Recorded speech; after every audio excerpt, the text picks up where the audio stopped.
everyone, I'm Umair and you're watching Startup Stories with UJ. I have today Haaziq with me, who's the co-founder and chief operating officer of Krave Mart. So let's hear about their story. So Haaziq, welcome on the show. And why don't you take a few minutes and tell us about yourself? Yeah, so basically my name is Haaziq. I basically started my career in textiles out of all odds that what I'm doing right now. So I started off my career in textiles and fashion. I did some good. So what was your education? My education was apparel manufacturing and merchandising. Okay. But then I did my postgrad in international fashion retail from University of Manchester. Okay. So I worked in fashion and textile industry for good 10-11 years. I started off as an entrepreneur. I had my own business for 4 years. I started off in Pakistan, but then expanded into UK and that is when I started my postgrad as well. But then in 2012, my business came crashing, and then I had. Why is that? Why was that? I think I made a lot of mistakes. Okay. To be honest, I made a lot of mistakes. One of the mistakes was not handling my partners properly. Okay. I think that was one of the mistakes that I regret, that I should have survived at that point. But I learned a lot from that. Yeah, I mean, failures are learned. Yeah, 100%. But that was a bit. The good part was it was a bit a positive business. But then I figured that I have to pivot myself into the job role first, because I figured that I wasn't mature enough to handle that kind of business. Okay. And that's when I came back to Pakistan. And that point of time, this fashion industry was really booming back in 2013. And that's when I joined one of a very new brand. They were just popping up. I started off as brand manager there, and then worked there for 1.5 years. Then moved I built that business for 1.5 years. But then I joined Alkaram, one of the biggest names in Pakistan. They had this problem that their export business was great, but their local business was sort of struggling. But they were not they couldn't position themselves into the retail market and be recognized as a fashion label. That's when I joined them. I worked there for 3 years. When I joined, they had 16 outlets. When I left, they had 43 outlets. Okay. And their business was fourfolds. But at that point in time, I realized that this tech industry was booming. I was very. And that was 2019. Okay. Yeah. Just before COVID, I guess. Just before early 19, yeah, 1 year or 1.5 years out. And then I figured, this is something which is inevitable for me to move it towards. Like I said, at that point in time, I felt that I was way too much in my comfort zone. Everything was on the fingertips. The hierarchy was there, and there was not enough of the challenge for me to move forward. And then I got this call from Food Panda. To be honest, I never at that time I never even had the app in my phone. But they had this problem which Noman discussed in the interview. I still remember he said that the problem is that most of the countries that Delivery Hero is working or Food Panda is working in, they have their own logistics, and that is why they've been able to scale their businesses very quickly. And Pakistan has this problem that they don't have their own logistics services. So for Food Panda, and I think they had only 800 riders in 2019 May. And they were doing about 4,000 orders a day on their own delivery. And that was one of the challenges. That was one of the biggest bottleneck for them to scale up. Because they used to spend a lot of money on the marketing, but then most of the orders used to get cancelled because there were only few brands who were able to fulfill those orders, like McDonald's or KFC and Domino's and whatnot. But they could, like I said, they couldn't scale. And that was a problem. I figured, if I get through this problem, then this would be like a huge problem for me to solve and a huge challenge for me to take up. So I pivoted myself from fashion and textile retail to this tech logistics company. And Food Panda was very small. Delivery Hero was big, but Food Panda itself was very small. Even on the APAC level, it was very small. But that's when they were trying to accelerate the whole their whole food delivery business. So within 3 months, we expanded our logistics from 800 riders to 13,000 riders. Okay.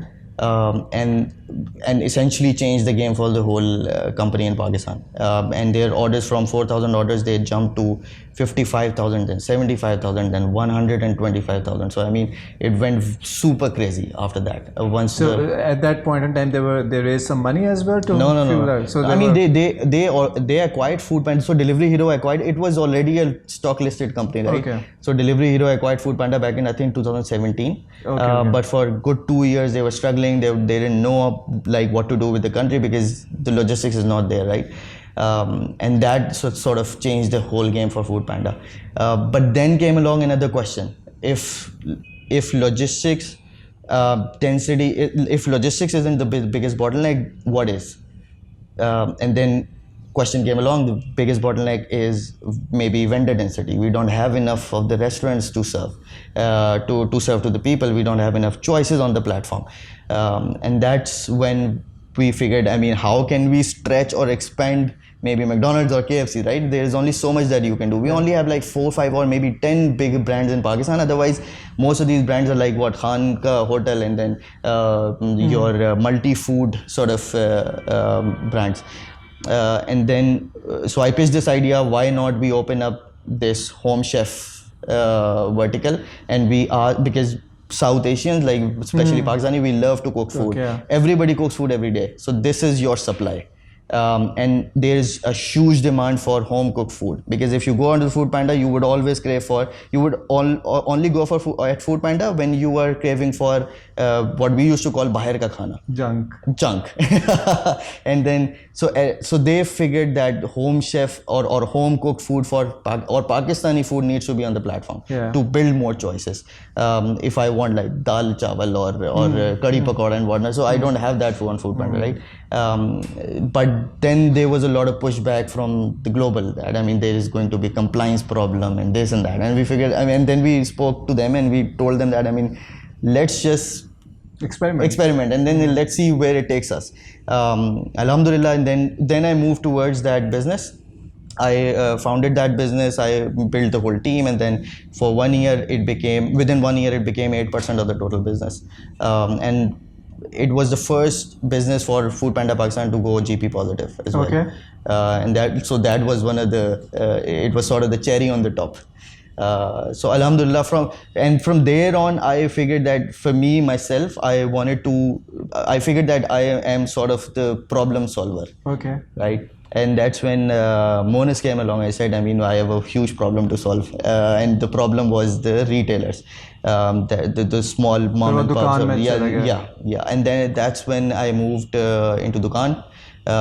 Did work there for 4 months. 4-5 months. We expanded their active sellers and their whole active base from. They had, I think, when I joined, they had 28,000 sellers on the platform, and then we expanded it. Within 3 months, we expanded into 200,000 sellers, and a huge chunk of active sellers on the platform. And within that time, to be honest, my mom used to push me a lot. Why don't you build up your own thing? Why do you work for other people? And I always used to think that, I mean, there needs to be a big problem to solve for me to get into or get involved into, because I'm not going to go to VC for any of my like imaginary problem or any like innovation which So you never thought that textile or fashion is a huge enough problem, or that amalgamating with technology will because you had that much of experience in fashion, and I mean a lot of years of experience in fashion and textile. I skipped one of the part because my final year research was into virtual reality, augmented reality, and holograms, and how can we integrate these technologies into fashion. Okay. I did that back in 2011 when I pitched this idea of virtual holographic stores across your streets where you don't have any stock, but you can just order, right? And that was sort of an omni-channel retail model that you can easily build. But when I started pitching to different people, I figured that there wasn't a lot of interest because it was way too early. Yeah, 100%. I think I spoke to at least 100 because I still have that list with me. I spoke to 100 CEOs. Within Pakistan and outside Pakistan, and there were a lot of people who showed a lot. I think 99% of people showed interest, but at the end of the day, when it really comes down to the execution, they figured that it was more of a wow kind of a thing rather than a legit business, yeah. right? It was just an add-on for any other brand company to just figure out that, okay, if you want, even if you look at virtual fitting rooms, right? The augmented reality based virtual fitting room, it's just a gimmick, right? It doesn't really convert your buying or influence your buying decision. Right. So what took you to groceries? And then so I figured I have already sold fashion, I've already sold zinger burgers and biryanis. Why not I think this is the only thing which is left to sell. No, just kidding. I think I spoke to my partner, my founder Qasim, and we were very much. So how did this founding team came together? So Qasim used to work at the Daraz, and I used to at that point in time I was still working at Food Panda, but I was making that shift. I used to speak to Qasim because Qasim and me, we were introduced by one of our very closest friends, and then we instantly got along, and we said, I mean, we really want to do something, right, for our own. So we kept talking on different models, different ecosystem, where is the gap, where we can and the biggest question is how can we secure the funding. And we always used to feel that we do not have to reverse engineer it, like how can we secure funding. So what we need to do, it has to be what's the problem and what's the solution that we are actually offering, and then we go to the VC and ask for the money. And that was the time we were. So what was his kind of expertise? He was CCO, Chief Customer Officer at Daraz, but he was actually involved in a lot of innovative departments that he built at Daraz. Innovation departments or a new vertical whenever it used to, like he built up decks first, very initially, but then he handed over to the team. Then he started building the hubs. He built the hubs first for Daraz, and then he handed over to the team. So he was sort of that innovator or entrepreneur in residence for Daraz. So you are the two co-founders. Yeah. Okay. So how did Krave happen? Yeah. So to be honest, I was looking at one of the articles by Stephen Soroka. He covers a lot of like tech logistics acquisitions and mergers. And I came along this merger. Joker, I think Joker or Gopuff, they acquired Dija. Within 8 months, and I was like, I mean, this 10 minutes delivery is really happening. I mean, but I know how to do it. In Pakistan, nobody's done it. Because I was head of logistics at Food Panda. I was like, I know how to do it, but why there is so much like fuss about this 10 minutes delivery? Because nobody wants grocery in 10 minutes. Because food ki to sense hai na ke. Yeah, 100%. So why, like, do people? I mean, are people actually really responding to this 10-minute thing? And then I realized, and then I recalled this phrase by Nicholas Osberg, who is the founder of Delivery Hero. He was like, your delivery time is inversely proportional to your number of orders. And then if you correlated with what Ford said, if I would have asked people what they wanted, they would have said fast horses, right? And then I figured out, I mean, maybe people don't even know that this is going to be like, this is inevitable. This is going to be the next. I mean, a lot of companies are now raising that bar high, and Pakistan is always the last one to catch up the train, right? But if you look in Europe or America, right now people would want that convenience. If I want something now, I need it now. So we need to build that infrastructure, because eventually it's inevitable, because eventually all of the marketplaces are going to get integrated into these kind of infrastructure, on ground infrastructures. So this is not just the grocery, this is the infrastructure that you build, and then on top of it you start adding up a lot of services or the products around it. So this is more about the infrastructure than just the grocery. The grocery is just a starter for you to build. So it's a logistics infra. 100%. Okay. And that's so when I spoke to a few people who were very much close to this ecosystem, they even thought that this is a brilliant model which is inevitable. I mean, this has to happen. Right now it doesn't make sense in terms of the operational cost. Yes, I was about to ask that, how it's making sense in terms of contribution margins and all that, because on the surface, I mean, it doesn't make. It's very easy. It's very easy. So if you look at the unit economics, for example, right? Even in the grocery, right? If you achieve a certain kind of volume, you are talking about 15-16% of, at least 15-16% of the retail margin, right? I'm not even clubbing fashion and clothes and footwear into it, or even cosmetics into it, because that has more margins than your usual grocery, right?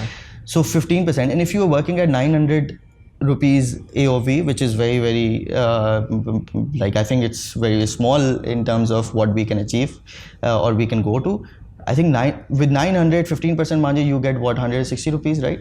Your logistics cost is 70 to 80 rupees. Your dark store cost is not going to be more than 60, 70 rupees, and your distribution cost is not going to be more than 12 to 15 rupees, right? If you club them together and you add another 40 or to 30 to 40 rupees delivery charges, you are operationally positive. So you are actually adding, you're making customers pay for this fast delivery. Why not? Because right now, if you look at Panda Mart, they are charging close to what, 70 to 80 rupees. And I mean, we always think that this is a highly cost-sensitive market, and people just hate to pay for anything over and above the actual price. So, what's your experience with that? With food delivery, we started off with free shipping, right? We were doing like I said, I mean 4,000, 5,000 orders. But right now, I think Food Panda is doing close to 180,000 orders, close to 200,000 orders, and now they charge shipping. People are willing to pay that shipping. People are willing to pay that 40 rupees because they need that, because now they're hooked with the platform. Need it now. And not needed now. I think they are hooked with that platform. And now, if you look at Amazon or any other business, it always starts with changing your habit first. They hook you up and then they start charging. You look at any business. I mean, this is how it works. And people are willing to pay.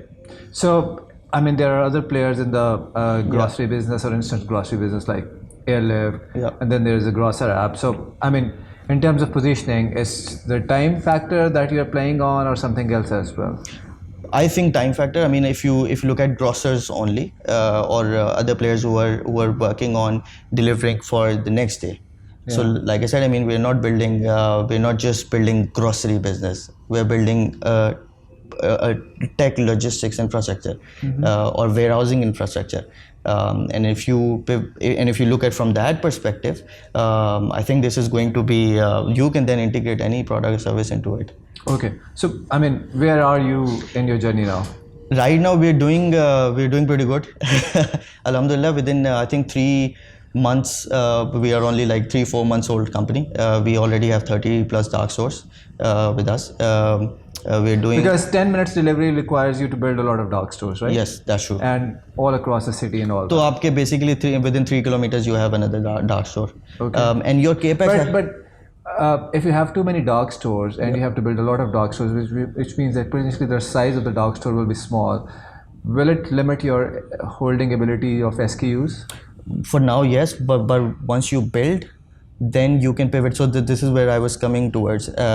Your capex should be so modular that you don't spend a lot of money into the facility, which is on the stuff which is not modular, right? So if you want to change, so for example, if you want to relocate, most of the money that we spend is on the racks, is on the laptops, is on the PDD devices, is on the so it's like I said, I mean, and on movable inventory. Yeah, it's totally modular. So you take everything out. The only thing that you're left with is maybe your the advanced rents, maybe, or a couple of plumbing.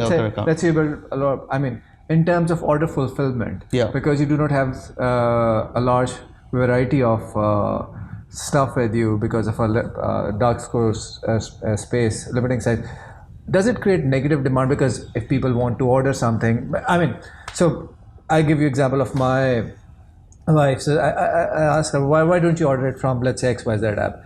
She says they never have all the SKUs or never have all the items that I'm looking for. So if I have to send my guy for one thing, maybe you can get everything over there. In your case, that problem has a potential to get magnified because you have a smaller dark store. I mean, how it's playing out? So we have an optimal level of dark store. We're not saying we have a smaller dark store. We have an optimal level of dark store where we have figured out the benchmark of how, or a threshold of how much SKUs we need to have to make sure that we have enough of the variety to so you can fill like 80-90% of the orders. 100%. I mean, we have already figured that out, and once the data starts coming in, we also can looking at the data. What we can do is that according to those zones, how they're reacting, what their demand is. We can actually customize our whole dark store according to their needs. So for example, just to give you an example, if you look at diapers, right? In DHA there would be a lot of demand for Pampers. Yeah. But in maybe Shadman or Anarkali, there would be a lot of demand for Shield or Molfix, right? They might not be able to afford Pampers, or maybe like the frequency so of the. Play on the data. So yeah, you can easily play on the data. I mean, this is like the basic. So are you where are you right now? Lahore. Yeah, so we have already opened in 3 cities: Karachi, KLI? Lahore, and Pindi, basically. So you're a 4 months old company. I mean, where are you in your funding journey at this point? So we've raised 6 million already. We actually raised 6 million before going live. Yeah. Our first day of live was 1st December, and we raised. So who did you go to in terms of VCs, and why did they give you money on the idea and not on looking at it in execution? So everybody, I think with this space, a lot of people, I think everybody was sold on the idea. People already know. Yeah, that. they were. So they saw that you can execute. You have done it before, so that's what. Okay. Yeah. I think the only question that they asked was, or most people ask, is like, where do you stand with regards to your competitors? And I think we have a pretty solid answer to that. Okay, what was that? Like I said, I mean, we know exactly how to execute. Number 1. Number 2, we are super fast and agile. And number 3, the kind of mistakes that our competitors have done, we haven't done that, and those mistakes are sort of irreversible. Okay. You can't go Such back as, on that. One example. Your lease agreements. Okay. I mean, if you've already spent too much money on, or you have signed that lease agreement for like for the next 5-10 years, and if it's a lot of your fixed cost, you need a lot of orders to cover that up. So we have a fair shot in getting our stores operationally positive than our competitors. Okay. So and who are your kind of lead investors? Are they? So MSA came along first, which is Magic Stone Capital. They are from China, and then RTB, who is basically from Russia, and then Rocket GFC. Okay. Yeah. Okay. So these are the lead ones, and then we have a whole lot of other cap table like Zen Capital, Faisal Aftab. So I mean, we have a couple of very, very solid investors with us. Great. And when are you raising your next round? I mean, where are you? This is sort of confidential right now. Okay. I mean, the funding rounds are always open. Yeah. So I mean, even with, and especially with this. That 6 million round was like more like a seed round, or what? That was pre-seed only. Pre-seed only. Yeah, that was pre-seed only. I feel that, I mean, we are not in the rush. In a rush because we already have what we need for some time. Okay. So you have a runway. Yeah. And where you see yourself, like by the end of 2022? Probably top of mind for Qcommerce. In Pakistan. I was hearing this news. A couple of Qcommerce companies, probably in India or somewhere, they've collapsed. I mean, I didn't get the chance to read through it, but has it happened, or I mean? They haven't collapsed, but I mean, there's definitely a lot of Qcommerce companies who want to exit now. Okay. Who wants to get out. Is VCs also reflecting the same sentiment that path to profitability in a Qcommerce is kind of a difficult shot? I mean, even if you look at in Pakistan, you know that Munchies, I mean, they shut down their operations. Yeah. There would be there are a couple of other companies in UK which shut down their operations. But I mean, if we run out of luck, I mean, this can happen. Yeah. But at the end of the day, I personally feel that they never figured out the business as we have figured it out. They don't have the kind of unit economics in their 4th month where we are right now. I think we have a fair shot. We are far ahead with against our competitors, even in the unit economics. So you are executing your business plan well right now. I mean, this is what we think. Yeah, 100%. Okay. So great information and great talk today, Haaziq, with you. Thank you very much. We'll just keep it short over here. So all the best wishes for Krave Mart, and looking forward to have you over here again and when you have your next round done. Thank you very much. Thanks for having me.